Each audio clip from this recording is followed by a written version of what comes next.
Hey, good morning, boys and girls. Welcome to Virtual Kids Worship, coming to you from a road in the woods.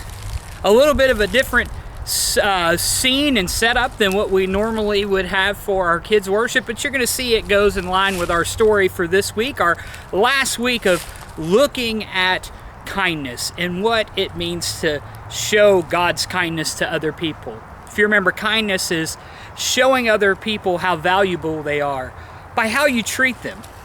Well, this week we're looking at a story from Luke chapter 10 where Jesus tells a parable being a story that has a point that's trying to teach a lesson.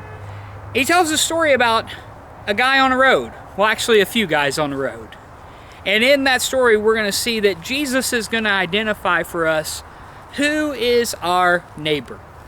You see, in this story, a religious scholar asked Jesus this very question: how do I inherit eternal life? And Jesus' response is, what does the Bible say? And the man responds, you should love the Lord your God with all your heart, mind, soul, and strength, and love your neighbor as yourself. And Jesus says, right, do this and you will live. And then the man asks a very important question. He says, and who is my neighbor? Now, the man asked this question because he wanted to trick Jesus.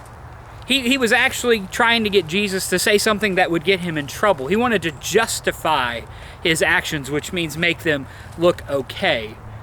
But Jesus tells him who his neighbor is by telling a parable.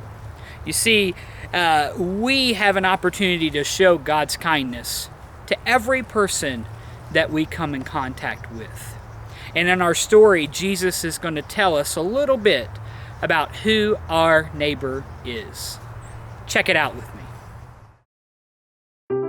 The Bible. It's 66 books of history, stories, letters, and poetry that fit together to form God's one big story.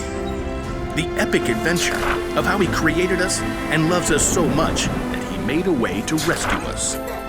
As we travel through the Bible, from Genesis to Revelation, we discover people who met God and found their lives changed forever. Now, for an amazing story, inspired by the book of Luke, chapter 10, verses 25 through 37. Everywhere Jesus went, crowds of people followed. His popularity made the religious leaders kind of nervous, how he turned their expectations upside down. What is he up to anyway? So they began to look for ways to trip him up. One day, a law expert saw his chance to test Jesus. Teacher, what must I do to inherit eternal life? Jesus turned the question right back on the law expert. What is written in the law?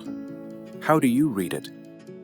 Love the Lord your God with all your heart and with all your soul and with all your strength and with all your mind. And love your neighbor as yourself. You have answered correctly. Do this and you will live. But the law expert wanted to discover the very least he could do to obey the law, so he got tricky. Yes, but really, who is my neighbor? Jesus looked directly at the law expert and he saw what was in his heart. So Jesus began a story. A man was going down from Jerusalem to Jericho. Now, if Jesus were to tell this story today, it might go something like this. There's a man that we'll call Ben, who needed to travel from Jerusalem to Jericho. It was a lonely, rugged road, but he was well prepared. Got my water skin, got my quail jerky, got my snake repellent, got my large number of clinking gold coins. Stick 'em up! Uh-oh, forgot my mace. A band of robbers attacked Ben. They took everything, leaving him half dead by the side of the road. Help! Please, help me. There was no one to hear. The sun beat down. Shadows shifted as the day wore on. At last, he heard footsteps. Through shimmering heat, he could barely see a man in khakis and a blue button-down shirt. In the beginning, Let me Google the Greek word for beginning. That'll make me sound more intelligent. The man was a preacher working on his Sunday sermon. Help me! The preacher spotted Ben lying there in the dust, but he immediately looked down at his phone, pretending not to see. Instead, he crossed to the other side of the street, putting as much space between him and Ben as possible. Please! But the preacher was gone. Ben's throat was dry now. He could barely swallow. Finally, he saw someone else. I've got peace like a river, I've got peace like a river, I've got peace like a river in my soul. A worship leader was now trekking down the road. He wore skinny jeans, an unnecessary scarf, and AirPods. Help me! Well, the worship leader definitely saw Ben, but he cranked up the volume on his AirPods and shimmied to the other side of the road as he passed. I've got peace like a river, I've got peace like a river, I'm gonna run away. As the man's voice faded away, Ben was left in despair. Shadows lengthened as evening approached. Once again, Ben heard someone coming. Turning his head, he could just barely make out a donkey. Perhaps he could tell from the way the person was dressed that this person wasn't a Jew. He was a Samaritan. Oh no. Jews and Samaritans were enemies. Even though the two groups were related, there was a history of bitter conflict between them, and the Samaritans worshiped God in a different way than the Jews did. Long story short, a Samaritan would have been the last person Ben would have wished to find him. What's that by the road? Instead of ignoring Ben, though, the Samaritan man slowed down and got off his donkey. Oh no, who did this? The Samaritan quickly rummaged for supplies in his bag. Here, have some water. Those are nasty gashes. I've got oil and wine to clean them out. The Samaritan bandaged Ben's wounds and hefted him onto his own donkey. Steady, steady. Hey, wrap your arms around his neck, like this. By the time darkness fell, the Samaritan brought Ben to an inn where the injured man could recover. Thank you. Thank you. In the morning, the Samaritan gave the innkeeper some money. Please, take care of this man. I'll return and pay you back for any extra expenses. Goodbye. Thank you. When Jesus finished the story, no one said a word. He looked directly at the law expert. Which of these three do you think was a neighbor to the man who fell into the hands of robbers? The law expert fidgeted. To admit that the Samaritan had acted as a true neighbor was to say that everyone is a neighbor, no matter how different they may be. I suppose, in this case, one would have to say, the man who had mercy on him. Go and do likewise. Jesus' story was clear. Love your neighbor as yourself isn't limited to just the people in your neighborhood. Your neighbor means anyone who needs you to show them God's love.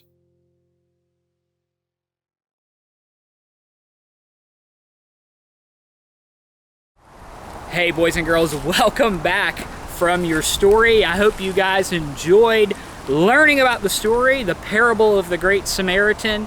What a really cool story. If you remember, 3 guys come by the man who was injured on the side of the road.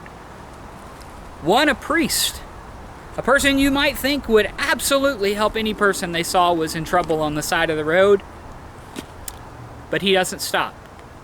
Then another person who works in the temple comes by, and again, you would think that they would stop, but they pass on by. And then the next person who comes by is the Samaritan. And see, what's important to understand about that is Jewish people and Samaritans didn't get along. They didn't necessarily like each other very much because of who they were and where they were from. Probably not the best thing. But the Samaritan stops, helps the Jewish man by helping to clean his wounds, takes him to a place where he can be cared for, and pays for him to be able to stay there, and even says, hey, if it costs more to get him back to health, I'll pay the rest of the bill when I get back. And does this. And Jesus asks the scholar, if you remember the scholar, who says, who is my neighbor? He looks at him and says, "Now which of these three would you say was a neighbor to the man who was attacked by the bandits?" And the man says, "The one who showed him mercy." And Jesus replied, "Yes, now go and do the same." See, boys and girls, that brings us to our bottom line from this week.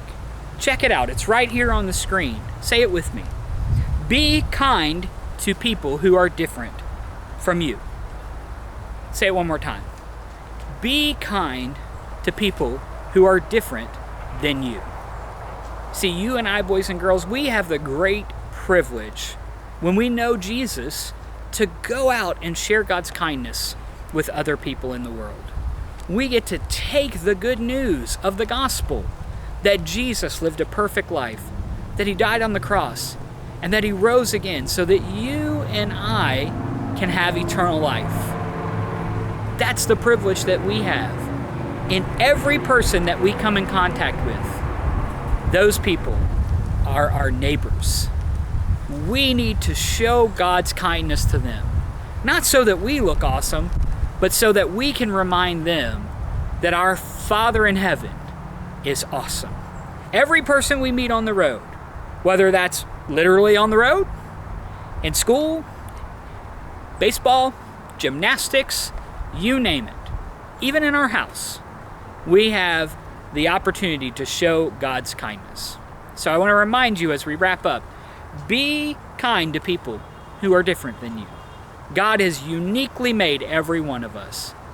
And we're all part of God's family made in God's likeness. We carry his image. And we have the opportunity to share the hope of Christ with people so that they can join God's eternal family. Boys and girls, thank you so much for joining us for Virtual Kids Worship this week. Before we leave, I want to go over our memory verse one more time with you. If you'll check it out, it's right here on the screen. Would you say it with me? It's from Colossians 3:12, and it says this: "You are God's chosen people. You're holy and dearly loved. So put on tender mercy and kindness, as if they were your clothes. Don't be proud. Be gentle and patient." Thank you, boys and girls, so much for joining us today. If you're joining us from Central Virginia, I want to encourage you and remind you that we are this summer going to be hosting wind-shaped camps. That is a great day camp that we host here in July. It's July 5th through the 9th. And registration for that opens Monday, March the 1st. There's some discounted rates for the first few people who sign up and register for camp. I hope you'll check that out. If you're interested in doing that, you'll get a great deal. Also, don't forget, we have our virtual life group that meets Sundays at 1 o'clock. You can be a part of that. Have mom or dad shoot us an email and we'll get you connected. That's done through Zoom so that you can stay connected at home and go a little bit deeper into our story each week. Hope you'll be a part of that. Until next week, I hope you guys have a great week in front of you. Stay safe, stay blessed, and we'll see you soon.